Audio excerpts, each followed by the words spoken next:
reminded me with science. It's time for our regular science segment. And we've been talking about household chores this morning. Do you ever get sick of mowing? Yeah, that's a big one too. Oh, I did my back. I got an electric mower, and one of my friends warned me, do not get one. It'll kill your back. It really did. And next, a guest has a solution for you. He thinks you should just get rid of your lawn. Well, it's a good idea. Clancy Lester is an environmental educator and native bee expert in Melbourne. How are you, Clancy? Yeah, I'm swell. How are you going, Dave? Now, this is interesting. I've never thought about this, about you get offended by nature strips. Is this right? Yeah, at times sometimes I just see the potential that they could be. Yeah, so what should we replace them with? Native indigenous flowering plants are probably my favourite replacement for grass verges. So is that because they attract the bees, yeah? Yeah, absolutely. They can become, because when they're just in their grassy form, that's what I like to call green deserts sometimes, because they just don't really attract any diversity of many different forms of life. Whereas when they get planted out by indigenous native flowers, they can turn into like pollinator havens. And you're a native bee expert. What about, okay, we've got native flowers. I always wondered this. What about imported flowers? Do the native bees still get pollen from like the imported stuff? Well, that can depend on the type of native bee or pollinator, because in Australia we have both generalist and specialist pollinators. So a generalist pollinator is happy to go and collect pollen and nectar from any Tom, Dick and Harry sort of flower, whereas the specialist pollinators, they've developed relationships between particular native species that they might really prefer or depend on. So that's a lot of our native bees have those specialist relationships. Now you're saying yeah, right. Sorry, you're saying native bees. Are there imported bees in Australia as well, are there?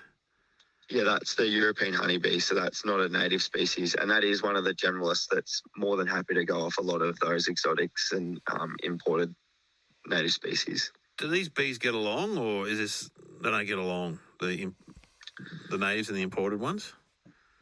They don't really get into punch-ons so much, but they can compete. They can definitely compete for flowering resources like the nectar and pollen. Have you seen more native planting going on? I mean, it's become more common, hasn't it? I mean, 30 years ago, everyone was planting British kind of roses and whatever. Surely it's becoming more common, Clancy, these days?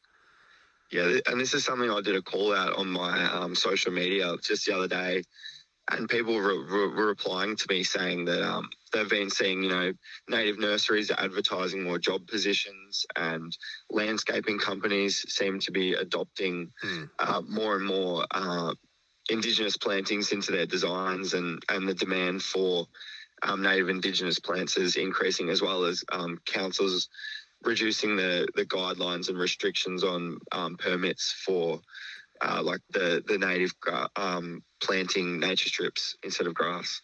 Yeah, well, and on a more practical level too, they're easier to water. They tend to use less water, don't they? Native species.